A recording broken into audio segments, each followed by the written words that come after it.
Hi friends, myself Dr. Sunil Tamar, Secretary Rhinoplasty Society of India and Director Jaipur Durbin Hospital and Nux Rhinoplasty Center. Friends, in the last video, we discussed about that how you start your rhinoplasty practice. Today, we discuss then how you become a good rhinoplasty surgeon and how you improve your rhinoplasty skills. So basically today we discuss regarding then how you improve your rhinoplasty skills. So I think just to make a big rhinoplasty tower, you have some building blocks for rhinoplasty towers. That means you have certain steps for a good you improve for your rhinoplasty skills. So I just brief have the 5 steps for improving your skills. So the step first, that is the patient selection. Dear, your patient selection is most important. Your patient should be primarily motivated, not secondary motivated. uh, and the second, that after the selection of the patient, the concern of the patient is the most important. Either the patient is have the issue regarding the cosmetic issue or regarding the functional issue. Sometimes when a patient have a more functional issue, then after the surgery, he the more satisfied. But sometimes when a patient have a purely aesthetic issue and he have the a very minor deformity, then he is less satisfied in this facial plastic surgery and in the rhinoplasty. So you always focus on the concern of the patient. And third, uh, always this particular thing for my beginner rhinoplasty surgeon, we always focus on the patient. We never focus on the rhinoplasty surgeon. So you identify your comfort zone of surgeon. I think in the beginning, when you go for the rhinoplasty surgery, I think you cases that should be easy cases like the hump reductions, like the saddle nose corrections, because once the patient is happy and the result is good, then you also boost up your confidence. But if your patient is a crooked nose or like a complicated tip deformities or secondary case, you know if the patient is not satisfied, he create the nuisance and you not boost up your confidence. So these 3 points regarding the patient selection is important. Okay. Now the second step, that is the patient analysis. Patient analysis also the most important thing. That means first the history of the patient is important. After the COVID, lot of patients have anosmia problems. So sometimes if your history is not proper, then what happened after the surgery, patient blame you, or doctor, I developed the anosmia after my surgery.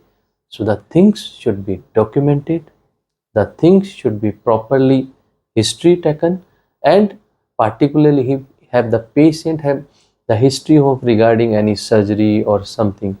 And then second, the physical examination of the patient is most important, because mostly in my continent the Indian patient have a very thick skin, and when a thick skin, then we have certain advantage but disadvantage also. We need a lot of work to change the appearance of the nose, and after that, when we remove the splint, then the patient not satisfied, because it will take time to settle down the edema of the thick skin in the patient. But patient doesn't know this thing. So you examine properly the patient and you explain the prognosis about the surgery, that for refinement, for settle down the edema, at least 18 month fully results. So the patient examination is important. And another important thing, the endoscopic examination is also important. I personally realize that the ENT guys, they mostly have the endoscopic in their OPD, but my plastic dear friends, they don't have the routine use of the endoscope. So sometimes they miss finding. So you mostly basically when your patient come in or OPD, then you never forget the endoscopic examination, because by the endoscopic examination we evaluate the posterior septum condition, inferior turbinate condition. Patient, sometimes you have maybe have some perforation in the septum, and if you not do the endoscopic examination, he blame on you. So endoscopic examination is also the important. You always, and the all finding they are documented. Now the third step, third building block, that is the approach and the sequence of your surgery. Dear friends, in a rhinoplasty, you always develop the habit, all things that should be systematic.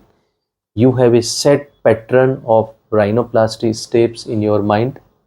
So after making your complete diagnosis, uh, you fix which approach you want to go, either the open approach and the close approach. But I just want to share my experience. Sometimes the patient come in your OPD and the patient say, "Oh doctor, I have this little bump, I want to correction of this one," and you ask to the patients, "Okay, by the endonasal we correct this one," but after the surgery the patient blame you, "Oh, my nose is now feel the broad or something." So I think you complete evaluate the patient, and you ask your patients. So you fix your approach, either the open or the close. I usually prefer the open approach, because sometimes there are some hidden findings the patient notice after the surgery. Otherwise, if the patient is okay only for the hump, then you just take the written consent. Then, okay, I correct only this, rest of nose I am not touching.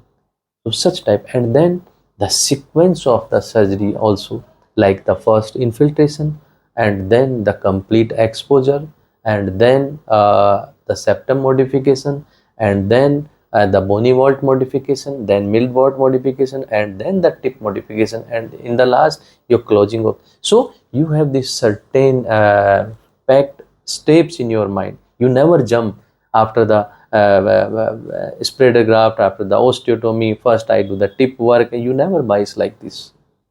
And the fourth important steps for improving the skill, outlook analysis. Dear friends, outlook analysis is the most important thing. So for outlook analysis you need the data. Which data? First, you have high quality reproducible patient imaging. Is particularly for my beginner friends. They don't have usually DSLR cameras. They usually taken patient photograph by the androids. That is not right. Patient imaging is the most important thing for documentations, for academic purpose, for outcome analysis.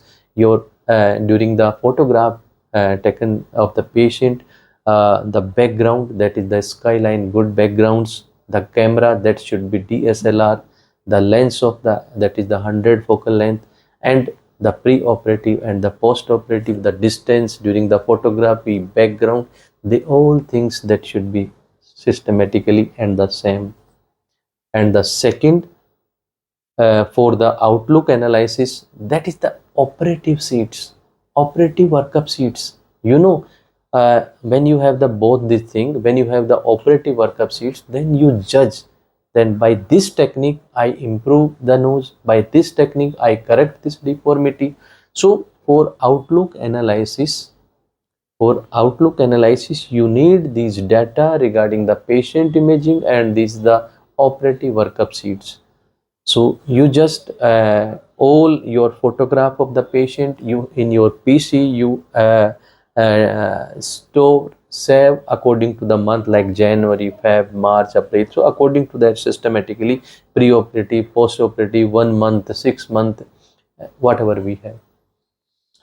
And the last step is the learning. This is the most important. That is the critics.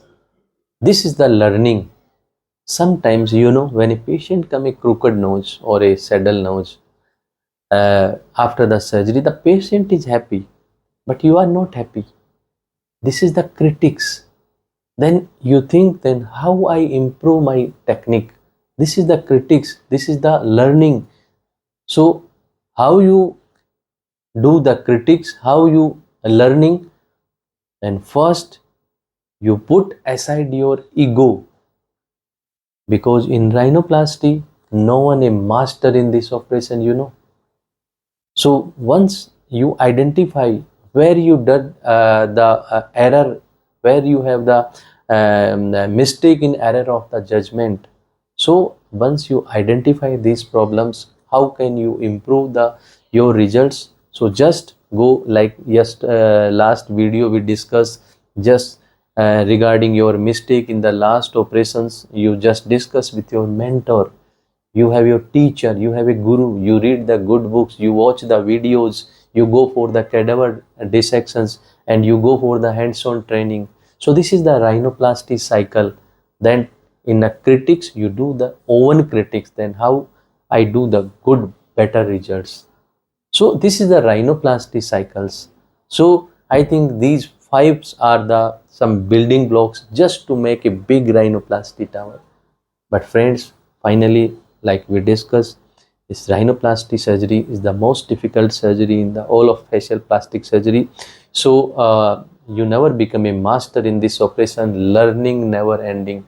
So I think this information is really for my beginner friends is useful. You focus on these steps, and if you have the any problems, just you can share your photograph of the patients, your comment, you most welcome. And friends, in next videos we discuss just regarding the basic and advanced surgical anatomy of the nose. So I think that is more useful for our beginners rhinoplasty friends. Thank you.